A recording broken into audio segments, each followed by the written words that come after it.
Hello everyone, welcome to Kaitly. So आज के session में हम डिस्कस करने वाले हैं daily CA of 29 April. So ये आपके करंट अफेयर्स रहने वाले हैं 29 अप्रैल के, एंड ये रहने वाले हैं हैंड रिटन नोट्स।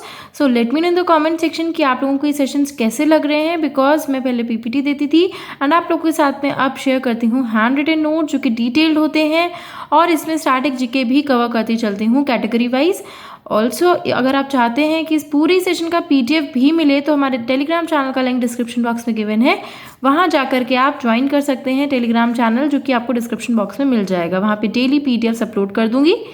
सो चलिए स्टार्ट करते हैं, कैटेगरी वाइज देखते हैं। सो फर्स्ट आपका आता है banking and insurance. So first news है, इंडसइंड बैंक जो है वो लॉन्च करने जा रही है डिजिटल बैंक इंडी। और ये क्यों लॉन्च करने जा रही है? बिकॉज इंडसइंड बैंक जो है वो एंटर करने जा रही है इंश्योरेंस म्यूचुअल फंड बिजनेस में, जिसकी वजह से वो एक डिजिटल बैंक लॉन्च करेगी जिसका नाम होगा इंडी। ठीक है, सो ये आपको याद रखना है कि इंडसइंड बैंक एंटर करने जा रही है इंश्योरेंस म्यूचुअल फंड बिजनेस में, जिसकी वजह से वो लॉन्च कर रही है डिजिटल बैंक जिसका नाम है इंडी। ठीक है, अब इंडसइंड बैंक से रिलेटेड स्टैटिक जीके भी देख लेते हैं। Headquarter is in Mumbai, MD and CEO हैं सुमंत कटपालिया।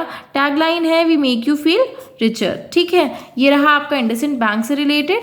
द नेक्स्ट आपका आता है रिलायंस जनरल जो है वो फर्स्ट इंश्योरेंस बन गया है जो कि एक्सेप्ट करेगा सीबीडीसी को in partnership with yes bank. So CBDC क्या है? Central bank digital currency. जैसे कि आपके नोट्स होते हैं फिजिकल में, वैसे ही एक लॉन्च की गई है डिजिटल करेंसी जो कि होगी आपकी डिजिटल फॉर्म में करेंसी होगी। जैसे नोट्स होते हैं फिजिकल फॉर्म में, वैसे ही आपकी डिजिटल करेंसी होती है आपकी डिजिटल फॉर्म में। ठीक है, सो रिलायंस जनरल इंश्योरेंस जो है वो बन गया है फर्स्ट इंश्योरेंस जो कि एक्सेप्ट करने जा रहा है सीबीडीसी को, और ये पार्टनरशिप में होगा येस बैंक की। ठीक है, अब नेक्स्ट आता है येस बैंक से related static GK. Headquarter is in Mumbai, MD and CEO है प्रशांत कुमार। टैगलाइन है एक्सपीरियंस आर एक्सपर्टीज। ठीक है, सो ये हो गया आपका येस बैंक से रिलेटेड। देन नेक्स्ट आपका आता है बीआरओ, यानी कि बॉर्डर रोड ऑर्गेनाइजेशन जो है वो साइन बोर्ड लगाने जा रही है एट एंट्रेंस ऑफ उत्तराखंड का माना विलेज। सो उत्तराखंड का जो माना विलेज है वो होने वाला है इंडियाज़ फर्स्ट विलेज, जिसकी वजह से साइन बोर्ड लगाया जाएगा बीआरओ के द्वारा at the entrance of Uttarakhand माना विलेज। तो आपसे पूछ लिया जा सकता है कि इंडिया का फर्स्ट विलेज कौन सा है? सो दैट इज उत्तराखंड माना विलेज जो है वो है आपका इंडिया का फर्स्ट विलेज।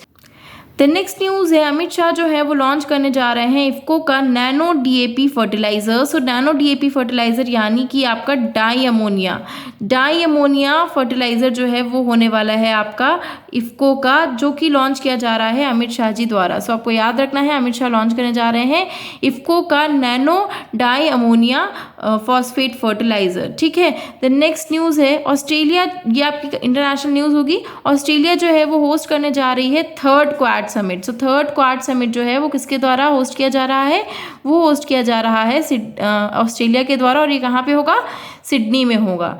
ठीक है, अब बात आती है क्वाड समिट में कौन कौन सी कंट्रीज़ हैं। तो क्वाड समिट में है आपकी ऑस्ट्रेलिया, जापान, यूएस, इंडिया। ठीक है, ऑस्ट्रेलिया, जापान, यूएस, इंडिया जो है वो आपकी क्वाड समिट में पार्टिसिपेट करेंगी। एंड ये ऑस्ट्रेलिया के पीएम कौन है? Anthony Albanese. ठीक है, सो याद रखना है थर्ड क्वाड समिट कहाँ पे होस्ट हो रहा है? ये ऑस्ट्रेलिया में होस्ट हो रहा है in Sydney. The next news है दलाई लामा जो है उन्हें 1959 रमन मैगसेसे अवार्ड मिला है। ठीक है, सो याद रखना है दलाई लामा को 1959 रमन मैगसेसे अवार्ड मिला है आफ्टर 64 ईयर्स। ठीक है, सो जो रमन मैगसेसे अवार्ड है उसे नेशनल अवार्ड ऑफ एशिया भी कहते हैं। सो वो मिला है दलाई लामा जी को एट आफ्टर 64 ईयर्स, और ये है 1959 का रमन मैगसेसे अवार्ड। ठीक है, द नेक्स्ट है कर्नाटका जो है उसने नेशनल अवार्ड जीता है फॉर फसल बीमा योजना। सो फसल बीमा योजना के लिए नेशनल अवार्ड किसे मिला है? कर्नाटका स्टेट को मिला है, ये आपको याद रखना है। द नेक्स्ट 2 गेट्स जो हैं वो इंट्रोड्यूस किए गए हैं, अनवील किए गए हैं एट सिडनी क्रिकेट ग्राउंड। सो सिडनी क्रिकेट ग्राउंड में 2 गेट्स जो हैं वो अनवील किए गए हैं, और किनके नाम पे किए गए हैं?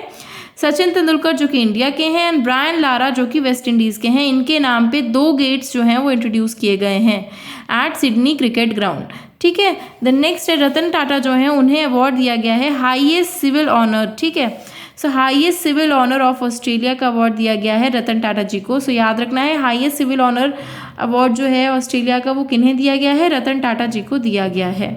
ठीक है। द नेक्स्ट है एयर इंडिया जो है वो साइन करने जा रही है multi year global distribution services partnership, और ये किसके साथ होने वाली है? यूएस बेस्ड सावर कॉर्पोरेशन के साथ में ये होने वाली है। ठीक है, सो याद रखना है आपको, एयर इंडिया जो है वो साइन करने जा रही है multi year global distribution services partnership, जो कि होगी यूएस बेस्ड सावर कॉर्पोरेशन के साथ में। देन नेक्स्ट है एएनएमआई जो है उसने इलेक्ट किया है विजय मेहता को as it's 28th national president. So 28th national president किन्हें इलेक्ट किया गया है एएनएमआई के द्वारा? So that has been elected to Vijay Mehta. So Vijay Mehta को इलेक्ट किया गया है एएनएमआई का 28th नेशनल प्रेसिडेंट। सो याद रखना है आपको, ये अपॉइंटमेंट्स में आएगा। देन नेक्स्ट है आरबीआई जो है उसने अप्रूव किया है reappointment of N Kamakoti as MD and CEO of City Union Bank. So City Union Bank के एमडी एंड सीईओ किन्हें बनाया गया है? एन कामाकोदी को बनाया गया है सिटी यूनियन बैंक का एमडी एंड सीईओ। इनका रीअपॉइंटमेंट हुआ है फॉर 3 years, जिसका हेडक्वार्टर है कुंभकोणम तमिलनाडु में। ठीक है, सो याद रखना है आरबीआई ने रीअपॉइंटमेंट किया है एन कामाकोदी का, जो कि एमडी एंड सीईओ रहने वाले हैं सिटी यूनियन बैंक के फॉर 3 years। ठीक है। देन नेक्स्ट है नासा जो है उसने सक्सेसफुली एक्सट्रैक्ट किया है oxygen from lunar soil simulants. Lunar soil के सिमुलेंट से कौन से ऐसी स्पेस ऑर्गेनाइजेशन है जिसने एक्सट्रैक्ट किया है oxygen? So that is NASA. So NASA का हेडक्वार्टर है वॉशिंगटन में। सो याद रखना है नासा ने एक्सट्रैक्ट किया है लूनर सॉइल सिमुलेंट से ऑक्सीजन को। ठीक है। Then next Godrej consumer product जो है वो एक्वायर करने जा रहे हैं रेमंड्स एफएमसीजी बिजनेस, और ये कितने में एक्वायर करेंगे, कितने में खरीदेंगे? So that would be of 2825 crore. So याद रखना है गोदरेज कंज्यूमर प्रोडक्ट्स लिमिटेड जो है उन्होंने खरीद लिया है रेमंड्स एफएमसीजी बिजनेस को फॉर ₹2825 करोड़। ठीक है। देन नेक्स्ट है त्रिपुरा का फर्स्ट पद्म अवार्डी जो कि है हिमांशु मोहन चौधरी। ये फॉर्मर आईएएस ऑफिसर भी रह चुके हैं, इनका रिसेंटली में निधन हो गया है। याद रखना है कौन से स्टेट से बिलोंग करते हैं। So he is from Tripura and ये फॉर्मर आईएएस ऑफिसर भी रह चुके हैं। देन नेक्स्ट है 5 times पंजाब सीएम प्रकाश सिंह बादल जो है उनका भी रिसेंटली में निधन हो गया है। सो नाम याद रखना है आपको, प्रकाश सिंह बादल जो कि 5 times पंजाब के सीएम रह चुके हैं, इनका भी रिसेंटली में निधन हो गया है। देन नेक्स्ट है इंटरनेशनल डांस डे कब सेलिब्रेट किया जाता है? तो ये सेलिब्रेट किया जाता है 29th of April को। सो याद रखिएगा 29th of April को सेलिब्रेट किया जाता है international dance day. So these were the important current affairs जो हमने डिस्कस कर लिए, एंड ये थे आपके 29th of April के। एंड आई होप ये सेशन आप सभी के लिए यूजफुल रहा होगा, बिकॉज इसमें मैंने करंट अफेयर्स के साथ साथ स्टैटिक जीके को भी कवर किया है। एंड अगर आप चाहते हैं इस पूरी सेशन का पीडीएफ भी प्रोवाइड करूं तो टेलीग्राम चैनल को ज़रूर ज्वाइन कर लीजिए, वहाँ पे आपको डेली अपडेट्स भी मिलेंगी, डेली आपको करंट अफेयर्स की पीडीएफ्स भी मिलेंगी। ठीक है। आने वाले सेशंस आप किस तरह के चाहते हैं वो भी मुझे कमेंट सेक्शन में ज़रूर बताइएगा। सो सेशन अगर अच्छा लगा है then do like it, share it with your friends and don't forget to subscribe the channel. Thank you so much.